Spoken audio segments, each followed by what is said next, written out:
Assalamualaikum warahmatullahi wabarakatuh. Nama saya Agung Abdillah dari D3 Elektronika ingin menjelaskan apa itu microcontroller. Microcontroller adalah sebuah komputer kecil yang dikemas dalam bentuk chip IC atau integrated circuit dan dirancang untuk melakukan tugas atau operasi tertentu. Pada dasarnya, sebuah IC microcontroller terdiri dari satu atau lebih inti prosesor atau CPU, memori RAM dan ROM, serta perangkat input dan output yang dapat diprogram. Dalam pengaplikasiannya, pengendali mikro dalam bahasa Inggris disebut dengan microcontroller. Ini digunakan dalam bentuk ataupun perangkat yang dikendalikan secara otomatis seperti sistem kontrol mesin mobil, perangkat medis, pengendali jarak jauh, mesin, peralatan listrik, mainan, dan perangkat-perangkat yang menggunakan sistem tertanam lainnya. Penggunaan microcontroller ini semakin populer karena kemampuannya yang dapat mengurangi ukuran dan biaya pada suatu produk atau desain apabila dibandingkan dengan desain yang dibangun dengan menggunakan mikroprosesor dengan memori dan perangkat input dan output secara terpisah. Nah, ini merupakan diagram blok dan struktur microcontroller. Berikut ada penjelasan singkat tentang komponen-komponen yang terdapat dalam microcontroller. CPU. CPU adalah otak microcontroller. CPU bertanggung jawab untuk mengambil instruksi atau fetch, menerjemahkannya atau dekode, lalu akhirnya dieksekusi atau execute. CPU menghubungkan setiap bagian dari microcontroller ke dalam suatu sistem. Fungsi dalam CPU adalah mengambil dan mendekode instruksi. Instruksi yang diambil dari memori program harus diterjemahkan atau melakukan dekode oleh CPU tersebut. Lalu, memori atau penyimpanan. Fungsi memori dalam microcontroller sama dengan mikroprosesor.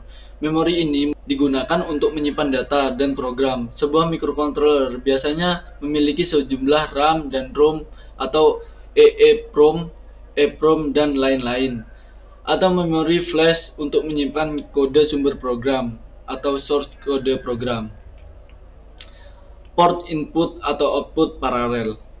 Port input atau output paralel digunakan untuk mendorong atau menghubungkan berbagai perangkat seperti LED, LED printer, memori, dan perangkat input atau output lainnya ke microcontroller. Port serial menyediakan berbagai antarmuka serial antara microcontroller dan periferal lain seperti port paralel. Pengatur waktu dan penghitung atau timer dan counter. Timer dan counter adalah satu fungsi yang sangat berguna dari microcontroller. Microcontroller mungkin memiliki lebih dari satu timer dan counter. Pengatur waktu atau timer dan penghitung atau counter menyediakan semua fungsi pengaturan waktu dan perhitungan di dalam microcontroller. Operasi utama yang dilakukan di bagian ini adalah fungsi jam, modulasi, pembangkitan pulsa, pengukuran frekuensi, osilasi, dan lain sebagainya. Bagian ini juga dapat digunakan untuk menghitung pulsa eksternal. Analog to digital converter atau pengkonversi analog ke digital atau yang sering disebut ADC. Konverter ADC digunakan untuk mengubah sinyal analog ke bentuk bagian digital. Sinyal output dalam konverter ini harus dalam bentuk analog atau misalnya output dari sensor, sedangkan output dalam bentuk digital. Output digital dapat digunakan untuk berbagai aplikasi digital seperti layar digital pada suatu perangkat pengukuran dan lain-lain.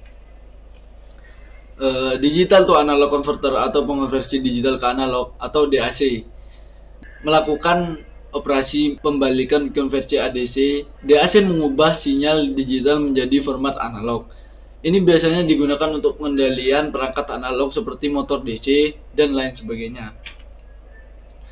Kontrol interupsi atau interrupt control. Kontrol interupsi atau interrupt control digunakan untuk menyediakan instruksi atau penundaan untuk program kerja.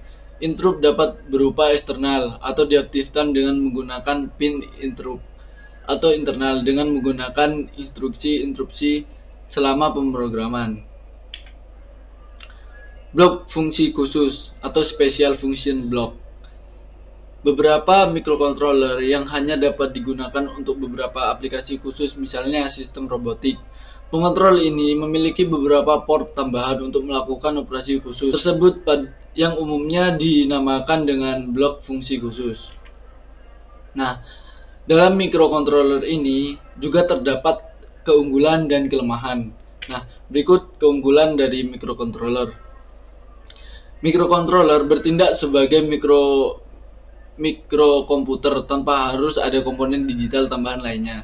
Dapat mengurangi biaya dan ukuran sistem karena integrasi lengkap dalam sebuah microcontroller. Penggunaan microcontroller sederhana dan mudah untuk memecahkan masalah dalam pemeliharaan sistem. Sebagian besar pin dapat diprogram oleh pengguna untuk melakukan berbagai fungsi atau perintah. Mudah menghubungkan port RAM, ROM, dan input atau output tambahan. Waktu yang diperlukan untuk melakukan operasi rendah. Nah, dan berikut merupakan kekurangan dari microcontroller. Microcontroller memiliki arsitektur yang lebih kompleks daripada mikroprosesor. Hanya melakukan eksekusi dalam jumlah terbatas dalam waktu yang bersamaan. Kebanyakan hanya digunakan dalam peralatan-peralatan mikro. Tidak dapat terhubung dengan perangkat yang berdaya tinggi secara langsung. Nah, berikut penjelasan umum tentang microcontroller. Sekian, terima kasih. Wassalamualaikum warahmatullahi wabarakatuh.